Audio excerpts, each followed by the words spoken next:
யோவான் சுவிசேஷம் 1ஆம் அதிகாரம் 12, 13 ஆகிய 2 வாக்கியங்களை நாம் வாசிக்கலாம். அவருடைய நாமத்தின் மேல் விசுவாசம் உள்ளவர்களாய் அவரை ஏற்றுக்கொண்டவர்கள் எத்தனை பேர்களோ அத்தனை பேர்களும் தேவனுடைய பிள்ளைகளாகும்படி அவர்களுக்கு அதிகாரம் கொடுத்தார்.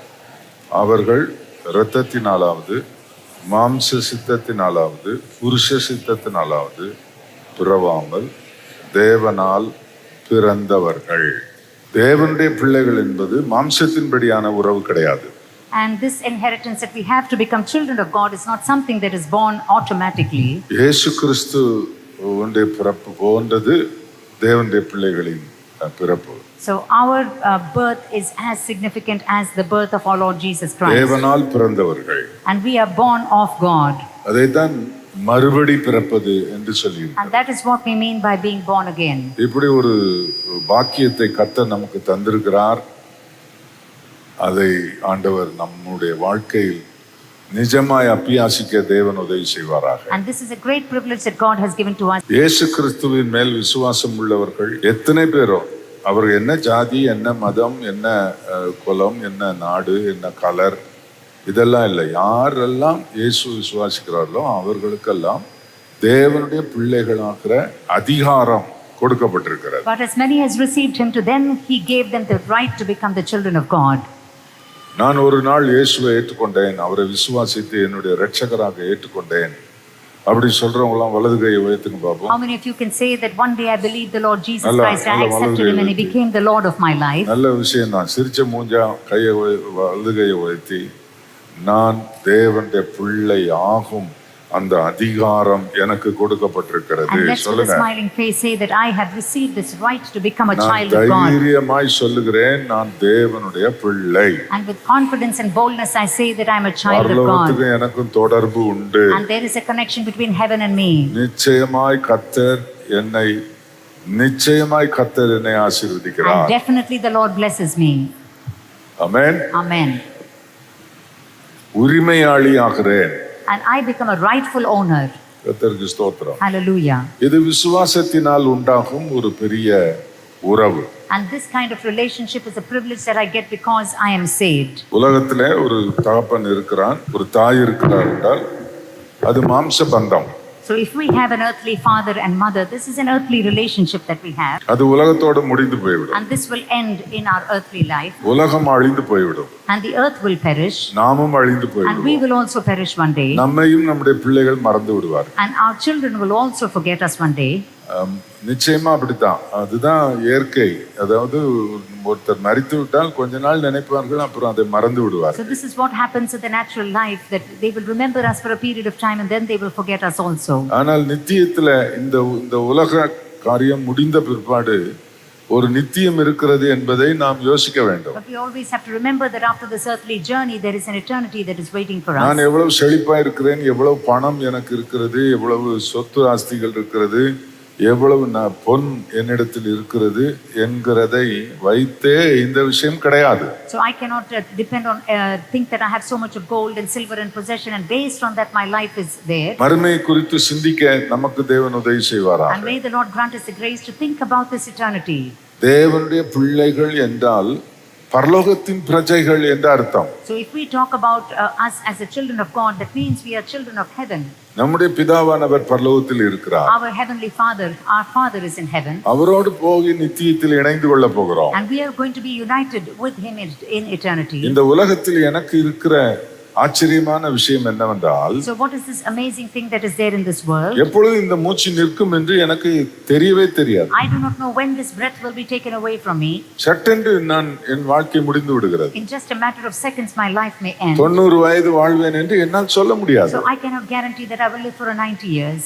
அல்லது 75 வயது வரைக்குமாவது வாழ்வேன் என்று சொல்ல என்னால் முடியாது. So I cannot guarantee and say that I will live for around 70 years. நாளைக்கு உயிரோடு இருப்பேன் என்றே என்னால் சொல்ல முடியாது. I do not have the confidence that I will live even tomorrow. அப்படியானால் இதற்கு அடுத்த ஒரு வாழ்வு இருக்கிறதே, அதை பற்றி ஏன் நான் சிந்திக்கிறது இல்லை? And if my life is like this, why am I not thinking about eternity? உலக பந்தத்துக்காக நம்ம நித்திய அந்த பந்தத்தை விடவே கூடாது. So we should not lose our eternal relationship for these earthly relationships that we have with people. எந்த சூழ்நிலை இந்த பூமியில் வந்தாலும் நான் நித்தியத்துக்குரியவன் என்ற உணர்வு நமக்கு இருக்க வேண்டும். I should always have this understanding that no matter what happens in life, I'm a person who belongs to eternity. இயேசுவை விட்டுவிடு, நீங்க என் பார்ட்டியில வந்து சேர்ந்துரு.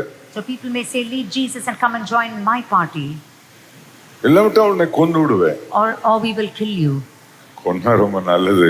Let people நாங்க kill us. இயேசுநாதர்ட்ட போயிடுவோம். But we belong to Jesus and we will go to Jesus. நான் பயப்பட வேண்டிய அவசியமே இல்லை. And there is no reason for me to fear and be afraid of anything. மரணத்துக்கு நான் பயப்படவே கூடாது. I need not be afraid of death. நான் தேவனுடைய பிள்ளை. Because I'm a child of God. எனக்கு அவர் கொடுத்திருக்கிற அந்த புத்திர சுவிகாரம் அதை சுகரித்துக் கொள்ள நான் வாஞ்சையா இருக்கிறேன். And I wait eagerly to receive that sonship, that inheritance of being his child. கர்த்தருக்கு மகிமை உண்டாவதாக. மரணம் நீங்கள் எல்லாரும் நீடூழி வாழ வேண்டும் என்று வாழ்த்துகிறேன். So I wish you all that you will have a very long life. உங்களுடைய சுகவீனங்கள் எல்லாம் மாறி நீங்கள் சுபிட்சமாய் சுகமாய் ஆரோக்கியமாய் வாழ வேண்டும் என்பது என்னுடைய ஜெபம், என்னுடைய ஆசீர்வாதம். So it is my blessing and my prayer that all of you will live a healthy and long life. ஆனால் எதிர்பாராத விதமாய் இந்த உலகத்தை நாம் விட வேண்டிய அவசியம் வருகிறதே. But then a time will come when we may have to leave this earth. அப்படி ஒன்று நேர்ந்தால் நான் எப்படி இருப்பேன் என்பதை இப்பவே நான் தெரிந்து வைத்துக் கொள்ள வேண்டும். And I have to understand and know what will happen when my home call comes to me. நாம் தேவனால் பிறந்தவர்கள். We are born of God. நாம் தேவனுடைய பிள்ளைகள். And we are the children of God. அந்த அதிகாரம் நமக்கு கொடுக்கப்பட்டிருக்கிறது. And this right and authority has been given to us. இவர்கள் மாம்சத்தினாலாவது புருஷ சித்தத்தினாலாவது பிறவாமல் தேவனால் பிறந்தவர்கள். And these people are not born out of the flesh or born out of any fleshly lust, they are born out of God. அதைத்தான் யோவான் 1:13 தெளிவா சொல்லி இருக்கு. இரத்தத்தினாலாவது மாம்சத்தினாலாவது புருஷ சித்தத்தினாலாவது பிறவாமல் தேவனால் பிறந்தவர்கள். And that's what we read in John 1 and verse 13, who were born not of blood nor of the will of the flesh nor of the will of man but of God. யோவான்ல சொல்லி இருக்கிறது தேவனால் பிறந்ததெல்லாம் உலகத்தை ஜெயிக்கும். And in 1 John we read that everything that is born of God will overcome the world. நீங்கள் தேவனால் பிறந்தவர்கள். And we are born of God. எதை பற்றியும் கவலைப்பட வேண்டிய அவசியம் இல்லை. And there is no need for us to be anxious and worried about anything. மரணம் வந்தால் என்ன? Let death come, what is there if it comes to us? நான் அதை பற்றி கவலைப்பட வேண்டியதில்லை. I'm not going to be worried about death and anxious இந்த about it. உலகத்தில் நிலையாய் வாழ வேண்டும் என்று நான் விரும்புகிறேன். I desire to live for a long span of life in this earth. எல்லாவற்றாலும் அடுத்தது அது இதை விட இன்பமானது. And the other option is for me to go to heaven, which is a greater joy in my life. அப்படிதான் இந்த வேதம் எனக்கு கற்றுக் கொடுத்தது. And that is what this Bible has taught me. ஸ்தோத்திரம். ஆகவே அந்த புத்திர சுவிகாரம் நாம் அனுபவிக்க கர்த்தர் நமக்கு கிருபை தருவாராக. And may the Lord grant us his grace to receive this inheritance, this sonship that he has given to us. ஆண்டவருக்கு ஸ்தோத்திரம். எபேசியருக்கு எழுதின நிருபம் 1 அதிகாரம் 6 வசனம், அதுல என்ன சொல்லி இருக்கிறது பாருங்கள். தம்முடைய தயவுள்ள சித்தத்தின்படியே நம்மை இயேசு கிறிஸ்து மூலமாய் தமக்கு சுவிகார புத்திரராய் இருக்கும்படி முன் குறித்திருக்கிறார். Having predestinated us to adoption as sons by Jesus Christ to himself according to the pleasure of his will. ஆங்கிலத்தில் அடாப்ஷன் என்று இருக்கிறது. அதாவது அந்த சுவிகார புத்திர அந்த உரிமையை தேவன் நமக்கு கொடுத்திருக்கிறார், அல்லது நம்மை அவருடைய பிள்ளைகளாக அல்லது மகளாக அவர் அடாப்ட் பண்ணி இருக்கிறார். So the Lord has adopted us as his children, as his sons and daughters, so that we will share in the inheritance with Jesus. ஒரு உரிமை நமக்கு கொடுக்கப்படுகிறது. And a right and authority has been given to each one of us. அந்த உரிமைக்குரியவர்களாய் நாம் பிறக்கவே இல்லை. We were not born with this right. இந்த உலகத்தில் மனுஷனாய் பிறந்தோம், ஆனால் அந்த உரிமைக்குரியவர்களாய் பிறக்கவில்லை. We were born into this world, but it was not our birthright to receive the blessings from God. ஆனால் என்றைக்கு இயேசு கிறிஸ்து என் வாழ்க்கையில் வந்தாரோ, But the moment Jesus Christ came into our lives, அதான் இங்கே சொல்லப்பட்டிருக்கிறது, நம்முடைய இயேசு கிறிஸ்து மூலமாய் நமக்கு சுவிகார புத்திரமாகும்படி அதிகாரம் கொடுத்திருக்கிறார். so all authority has been given to us to become the sons of God through Jesus Christ. இதெல்லாம் வாழ்க்கையில் அனுபவிக்க வேண்டிய நிஜமான காரியம். So these are all important truths that you have to experience while you are in this earth. அவருடைய பிள்ளைகளுக்கு என்று உரியதை தேவன் அவருடைய பிள்ளைகள் அல்லாதவர்களுக்கு கொடுத்து விட்டு அவருடைய பிள்ளைகளை சும்மா விடுகிறவர் அல்ல. Our God is not a God who does not give things to his children and who is there without giving things to his children. இயேசு நம்மை தம்முடைய புத்திரராய் இருக்கும்படி நமக்கு அந்த சுவிகார புத்திரராய் நம்மை அவர் தம்முடைய குடும்பத்திலே இணைத்து விட்டார். So Jesus has called us into his family so that we will be adopted in his family and be the legal heirs of all the blessings that he has for us in him. இதற்கு முக்கிய காரணம் இயேசு என் வாழ்க்கையில் வந்ததுதான். And the prime reason for this is because Jesus Christ came into my life. இயேசு கிறிஸ்து இல்லாமல் இந்த பாக்கியம் நமக்கு இல்லை. So without Jesus Christ we are not inheritors of these கலாத்தியர் 4 அதிகாரம் 6 7 வசனங்களை பாருங்கள். And Galatians 4. மேலும் நீங்கள் புத்திரராய் இருக்கிறபடியினால் அப்பா பிதாவே என்று கூப்பிடத்தக்கதாக தேவன் தமது குமாரனுடைய ஆவியை உங்கள் இருதயத்தில் அனுப்பினார். Galatians 4:6 reads, and because you are the sons of God, has sent forth the spirit of his son into your heart, crying, Abba, Father. நீங்கள் புத்திரராய் இருக்கிறபடியினால் அப்பா பிதாவே என்று கூப்பிடத்தக்கதாக தேவன் தமது குமாரனுடைய ஆவியை உங்கள் இருதயத்தில் அனுப்பினார். And because you are the sons of God, God has sent forth the spirit of his son into your heart. எனக்குள்ள இருக்கிற அந்த ஆவி என்னை அவருடைய பிள்ளை என்கிற ஆவி எனக்கு கொடுக்கப்பட்டிருக்கிறது. So the spirit of the Lord that is within me helps me to understand that I am his son. ஆகையால் இனி நீ அடிமையாயிராமல் புத்திரனாயிருக்கிறாய். நீ புத்திரனே ஆனால் கிறிஸ்து மூலமாய் தேவனுடைய சுதந்திரனாயும் இருக்கிறாய். Therefore you are no longer a slave but a son, and if a son then an heir of God through Jesus Christ. நல்ல கவனிங்க, நம்ம அடிமைகள் கிடையாது. We are not slaves to the Lord Jesus. எதற்கும் நம்ம அடிமைகள் கிடையாது. We are not slaves to anything. எந்த சாத்தானுடைய பயத்துக்கோ அல்லது அவன் கொடுக்கிற எந்த உபத்திர துன்பங்கள் எதுவானாலும் எதற்கும் நாம் அடிமைகள் கிடையாது. So we are not slaves to any of the fear that Satan brings to us or any kind of சர்வத்தையும் sorrow. சிருஷ்டித்த சிருஷ்டிகர்த்தருடைய புத்திரராகும் அந்த உரிமை, அந்த ஆவி, அப்பா பிதாவே என்று கூப்பிடும் அந்த சிலாக்கியம் மகனுக்கு இருக்கிறதுனால அந்த மகனுடைய ஆவியை அவர் எனக்கு தந்திருக்கிறார். So he has given to us the heavenly Father who owns the whole world. He has given us the spirit of sonship that makes us call him our Father and makes us நீ his sons. புத்திரனாய் இருக்கிறாய். நீ புத்திரனே ஆனால் கிறிஸ்துவுடனே தேவனுடைய சுதந்திரனாய் இருக்கிறாய். So because you are sons, you have the spirit of God within you and you have the sonship within you. இந்த பூமியிலே தேவனுடையவைகள் என்று எவைகளெல்லாம் உண்டோ அவைகளுக்கெல்லாம் நான் உரியவன். So whatever is there in this earth that belongs to God, I am a natural inheritor of that because I am in Christ. சந்தோஷமாய் இருங்கள் என்று ஏன் சொல்லுகிறார் தேவன்? Why does the Lord tell us to rejoice? தேவனுடைய பிள்ளைகளுக்குரிய ஒரு ஆசீர்வாதம் அது. Because joy is a blessing that is given to the children of God. எந்த துன்பமும் நம்மை மகிழ்ச்சியாய் இருக்க விடாதிருக்க அதுக்கு பவர் கிடையாது.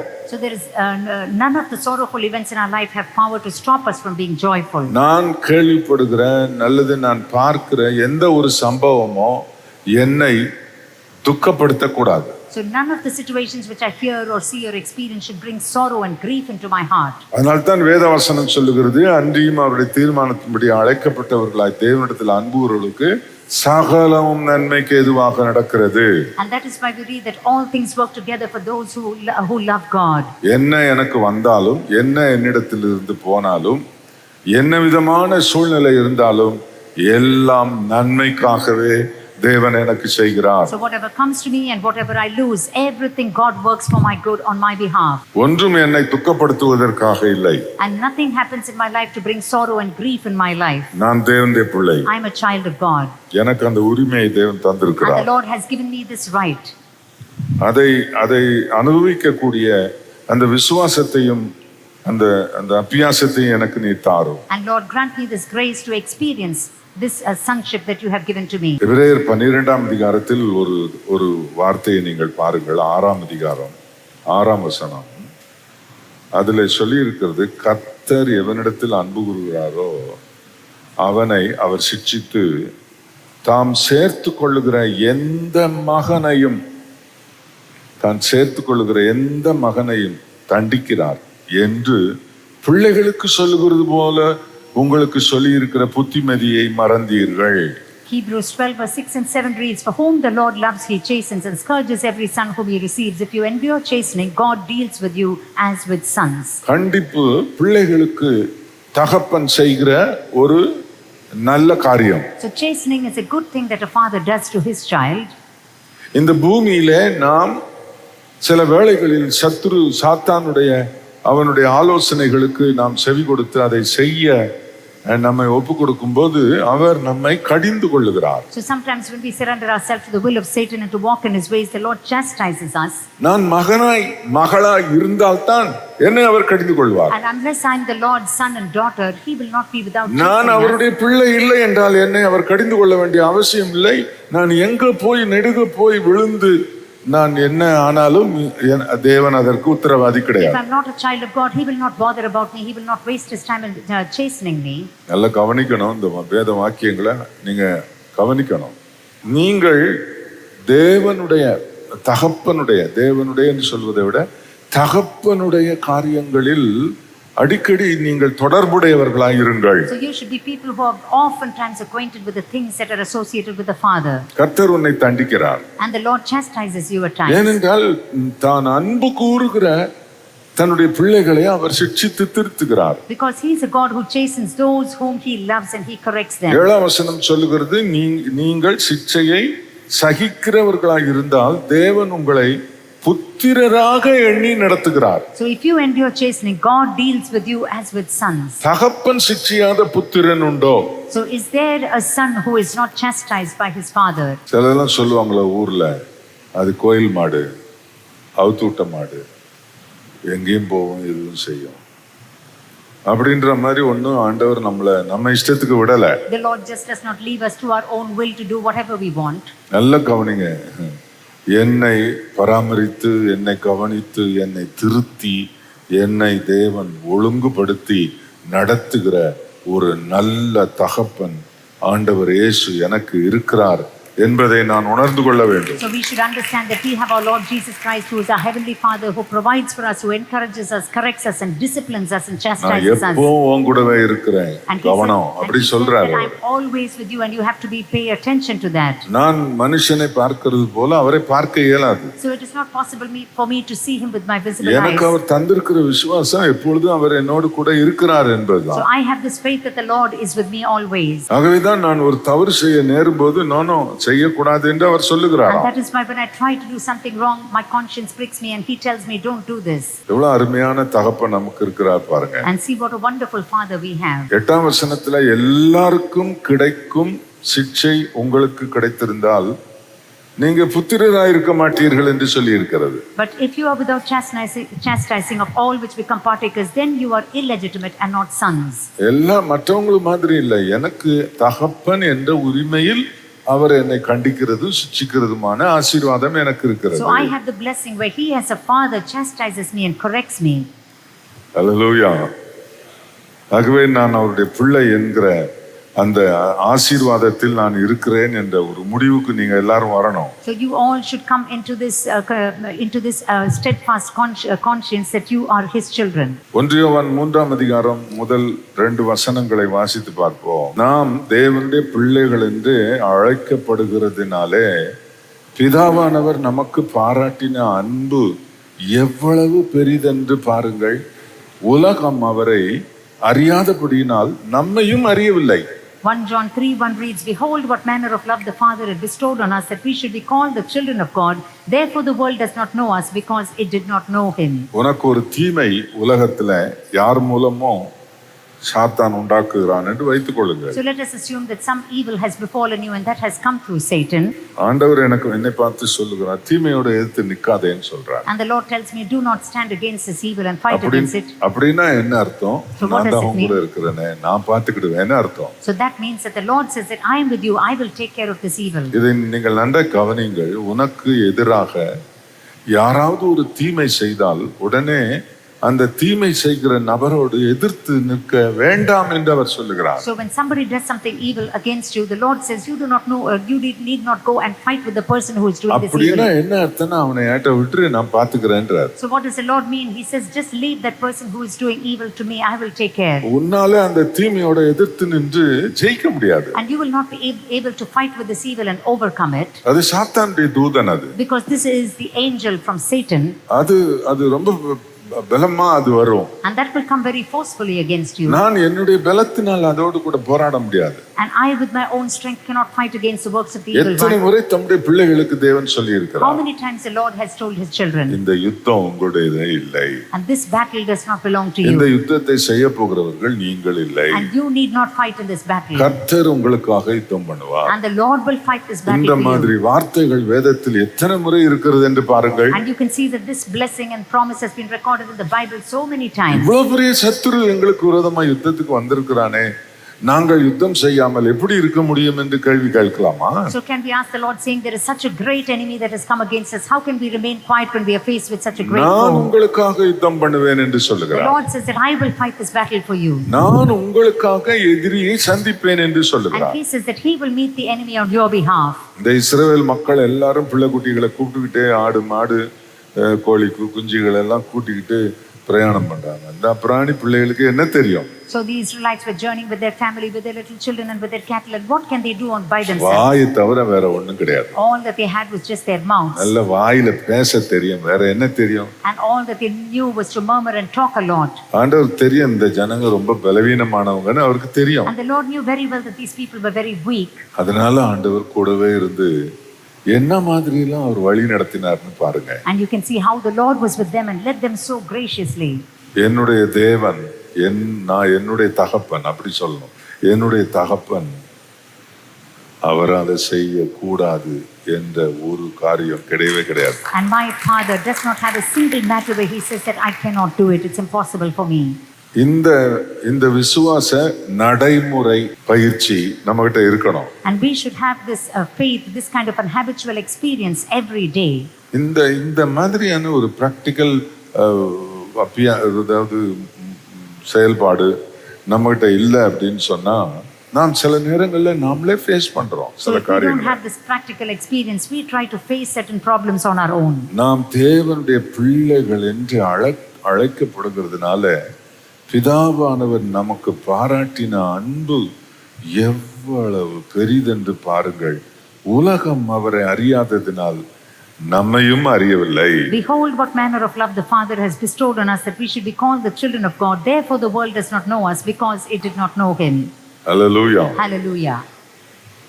கர்த்தருக்கு ஸ்தோத்திரம்.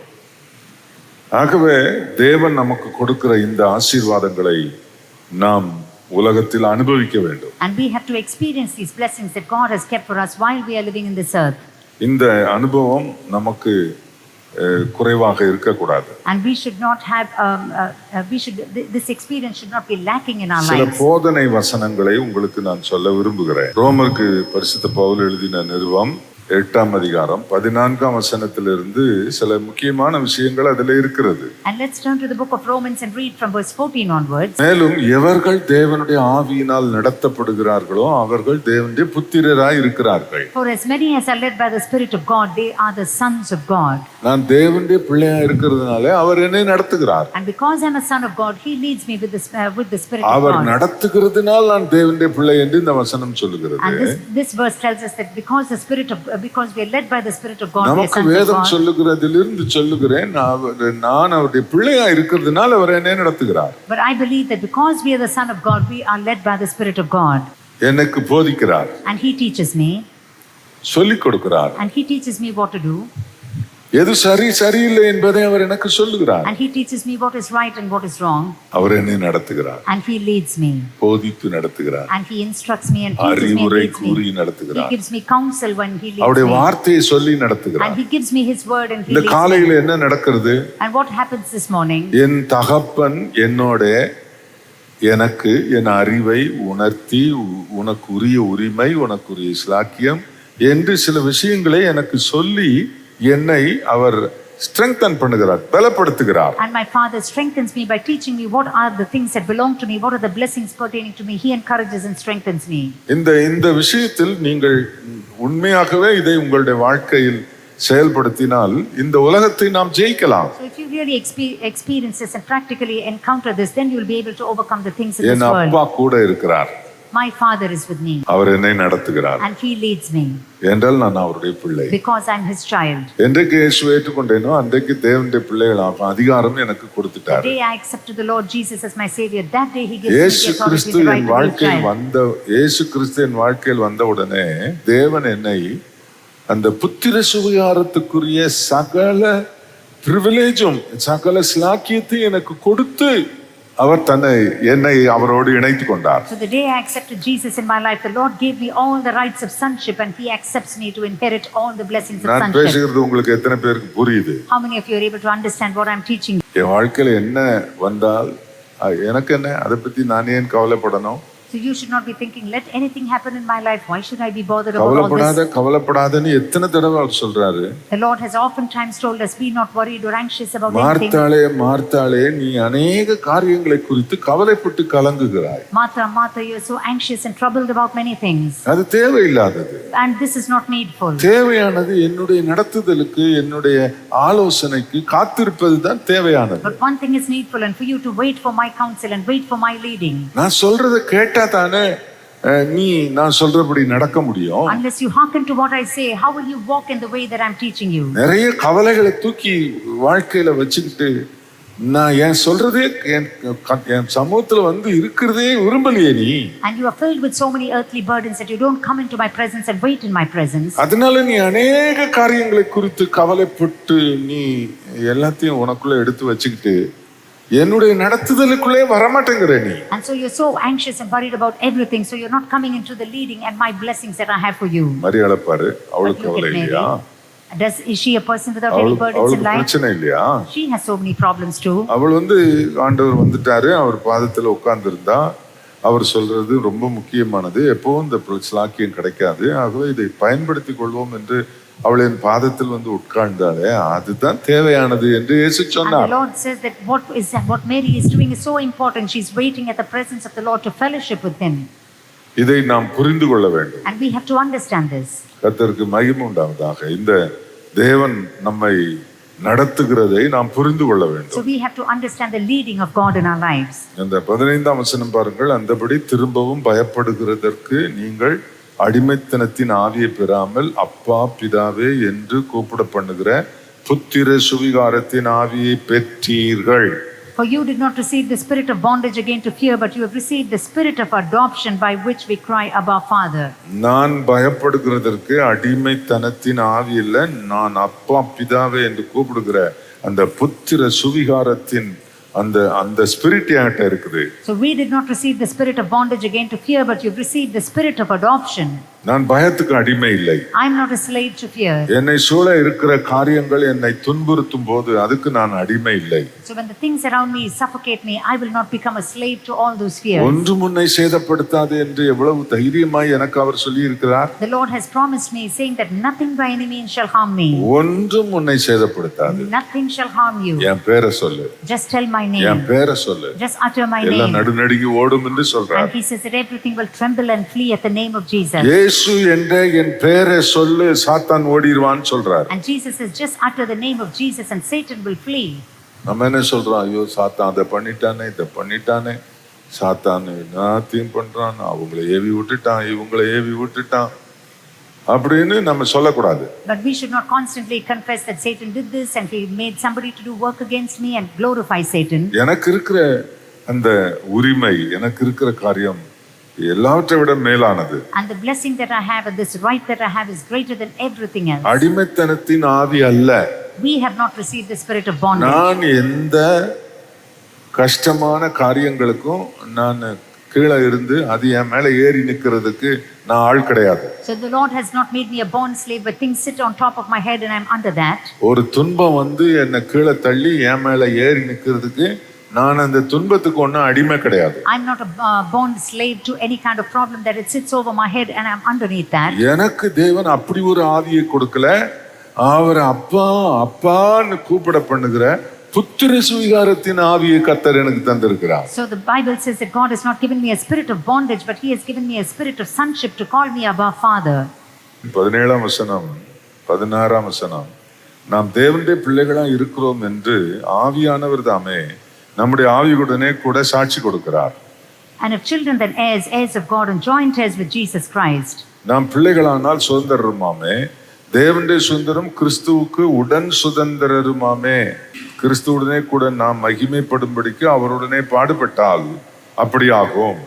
The Spirit himself bears witness with our spirit that we are called the children of God. If children, then heirs, heirs of God and joint heirs with Christ. If we indeed suffer with him, we will also be glorified together with him. ஆகையால் இக்காலத்து பாடுகள் இனி நம்மிடத்தில் வெளிப்படும் மகிமைக்கு ஒப்பிடத்தக்கவைகள் அல்ல. For I consider that the sufferings of this present things are not worthy to be compared with the glory that should be revealed. கர்த்தருக்கு ஸ்தோத்திரம். நீங்கள் கிறிஸ்து இயேசுவை பற்றும் விசுவாசத்தினால் தேவனுடைய புத்திரராய் இருக்கிறீர்கள். கலாத்தியர் 3:26. And Galatians 3:16 says that because you have become the sons of God and children of Jesus Christ, you have received the spirit of adoption. தேவனுடைய பிள்ளைகள் என்ற அந்த புத்திர சுவிகாரம் உடையவர்கள் எப்படி இருப்பார்கள் தெரியுமா? And how do the people who have received the sonship and who are adopted into God's family, how will they be? மத்தேயு 5:9. Matthew 5 and 9 reads. சமாதானம் பண்ணுவார்கள். And they are people who are peacemakers. மத்தேயு 5:45. And Matthew 5 and 40 verse 45 says. இப்படி செய்வதனால் நீங்கள் பரலோகத்தில் இருக்கிற உங்கள் பிதாவுக்கு புத்திரராய் இருப்பீர்கள். அவர் தீயோர் மேலும் நல்லோர் மேலும் சூரியனை உதிக்க பண்ணி நீதி உள்ளவர் மேலும் அநீதி உள்ளவர்கள் மேலும் மழையை பெய்ய பண்ணுகிறார். That you may be the sons of your Father in heaven, for he makes his sun rise on the evil and the good and sends rain on the just and the unjust. 39 இருந்து 45 வரைக்கும் வீட்டுல போய் 40 அந்த அதிகாரம் முடிய வாசித்து பாருங்கள், அது உங்களுக்கு விளங்கும். So if you go and read from verses 39 onwards, you will be able to understand this passage. நான் தேவனால் நடத்தப்படுகிறேன், ஆகவே நான் தேவனுடைய பிள்ளை. I am led by the Lord, by the Spirit of the Lord. நான் இயேசுவை விசுவாசிக்கிறேன், ஆகவே நான் தேவனுடைய பிள்ளை. I believe on the Lord Jesus Christ, therefore I am his child. அவர் நான் தப்பு செய்தால் என்னை விடுகிறதில்லை, என்னை கண்டிக்கிறார், அதனால் நான் தேவனுடைய பிள்ளை. I am a child of God because when I do anything wrong, he chastises me. தேவனுடைய பிள்ளையாய் இருக்கிற எனக்கு அவர் பாதுகாப்பாய் இருக்கிறார். And because I am a child of God, he is a God who preserves and protects me. அவர் அக்கறைப்படுகிறார், என் காரியங்களில் அவர் அக்கறையாய் இருக்கிறார். And he is concerned about all the affairs of my life. நான் அவருடைய பிள்ளை. I am his child. Adoption என்பது ஒரு உரிமை பத்திரம். So adoption is a legal certificate. நம்ம பேரை அந்த ஜீவ புஸ்தகத்துல எழுதி அவர் முத்திரை போட்டுட்டார், நாம் அவருடைய பிள்ளைகள். So the Lord has written our names in the Lamb's book of life and he has sealed it that we are his children. அவருடைய பிள்ளைகளுக்குரிய சகல பிரிவிலேஜும் சிலாக்கியமும் இந்த உலகத்தில் இருக்கும்போது நமக்கு அவர் கொடுப்பார். And all the blessings and privileges that belong to the children of God, he gives it to us.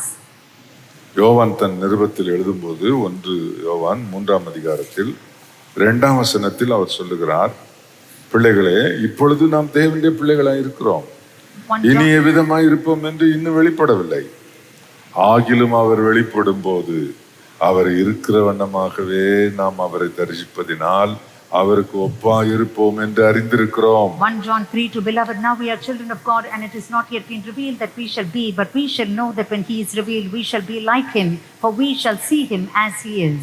பாரு, அவங்க அப்பன மாதிரியே இருக்கான் பாரு அப்படி சொல்லுவாங்க. And people will say, look at him, he looks just like his father. இப்போ நம்ம மூஞ்சி தேவனுடைய மூஞ்சி, நம்ம அப்பா பரமபிதாவுடைய முகம் மாதிரியா இருக்கு. So how is our face? Is it a reflection of our heavenly Father? Does it look like Jesus Christ? ஒன்னொன்னும் ஒரு மாதிரி தேவனுடைய பிள்ளைகள் ஆயிட்டமே தவிர இன்னும் மூஞ்சி தேவ மூஞ்சி வரல. So we are children of God, but we all have our own different identical faces. ஒரு நாள் அவரை சந்திப்போம். But one day we will meet with him. தேவனுடைய பிள்ளைகளாய் இருக்கிற நாம், and we who are his children, அவரை போலவே இருப்போம். And we will be just like him. அதைத்தான் யோவான் வெளிப்படுத்தினார். And that is what John reveals to us. அதைத்தான் தேவ சாயல் என்று 1 கொரிந்தியர் 15ஆம் அதிகாரத்தில் சொல்லி இருக்கிறார். And in 1 Corinthians 15 we talk about the likeness of his image. உலகத்திலே தேவனுடைய பிள்ளை என்கிற அந்த புத்திர சுவிகாரத்தை அனுபவித்து வாழ்வோம். So let us experience the blessing of this adoption while we are in our this தம்முடைய earth. பிள்ளைகளுக்கு அவர் சொல்லுகிற வார்த்தை என்னவென்றால், And what is the word that he gives to நீ his children? சிங்கத்தின் மேலும் பாம்பின் மேலும் நடந்து பால சிங்கத்தையும் வலு சர்ப்பத்தையும் மிதித்து போடுவாய். And he says that you will walk upon the lions and the young lions and you will walk upon the serpents. என் தேவன், என்னுடைய சமாதானத்தின் தேவன், அவர் என் காலை பிடிச்சி பிசாசு தலைமையில வச்சு அவனை நசுக்குவார் என்று ரோமர் 16:20 சொல்லி இருக்கிறது. And Romans 16 says that we will, the God of peace will soon crush Satan under our feet. என்னுடைய காலை தூக்கி சாத்தான் மேல வைப்பாராம். And he will take my feet and place it upon அப்படியே Satan's காலை head. வச்சு அழுத்து வரான். And he will cause me to crush his head. அது கூட எனக்கு அழுத்துறதுக்கு அவ்வளவு ஸ்ட்ரென்த் இருக்காதுன்னு அவர் கையை வச்சு என்ன செய்வாராம்? அந்த வசனம் என்ன சொல்லுது? சமாதானத்தின் தேவன் சீக்கிரமாய் சாத்தானை உங்கள் காலின் கீழ் நசுக்கி போடுவார். And the God of peace will crush Satan under your feet shortly.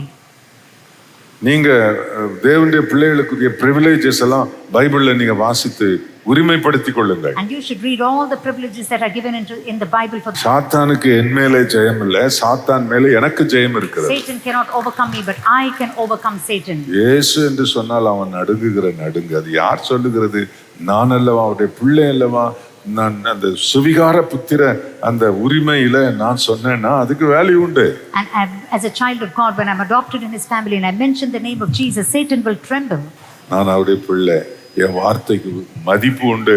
And he is my father and I'm his child, and therefore I have authority in my N word. வார்த்தையை கண்டு அவன் நடுங்க வேண்டும். And Satan will have to tremble at what I have done from my mouth. இவன் சொல்றதுக்கு நம்ம ஓடலைன்னா பிதா வந்துருவாரு, அவங்க அப்பா வந்துருவாரு, நம்மள உண்டில்லைன்னு ஆக்கிடுவாருன்னு ஓடியே போவான். And Satan should flee because he should know that if I do not run now, then the heavenly Father will come in the defense of his child. நாம் புத்திர சுவிகாரம் பெற்ற தேவனுடைய பிள்ளைகளாய் இருக்கிறோம் என்ற அந்த உரிமையை நாம் எடுத்துக்கொள்வோம். And we have to take this legal rightship that is given to us as sons who are adopted into the kingdom of God. ஆண்டவர் உங்களை போதித்து நடத்துவார். And may the Lord lead you and guide you. பெரம்பு வச்சிருக்காரு. And he has a rod of discipline. பாளார்னு விழும் ஒரு நாள். And he may chastise you with that rod. ஐயோ அம்மா இல்ல, மறுபடியும் அப்பா கிட்ட சரி தப்பு பண்ண மாட்டேன், நான் சரியாயிடுவேன் அப்படி சொல்லி வரணும். And you should come back running to the Lord repenting when you are chastised. அவர் நம்மை நேசிக்கிறதுனால சிட்சிக்கிறாராம். And he chastens us because he loves us. நான் அவருடைய பிள்ளை. I am his child. இந்த ஸ்லாக்கியத்தை ஆண்டவர் எனக்கு தந்திருக்கிறார். எத்தனை பேர் விசுவாசிக்கிறீர்கள்? And how many of you believe that God has given you this privilege? நான் அவருடைய பிள்ளை என்கிற அந்த புத்திர சுவிகார அந்த அடாப்ஷன், அந்த உரிமை எனக்கு கொடுத்திருக்கிறார் தேவன்.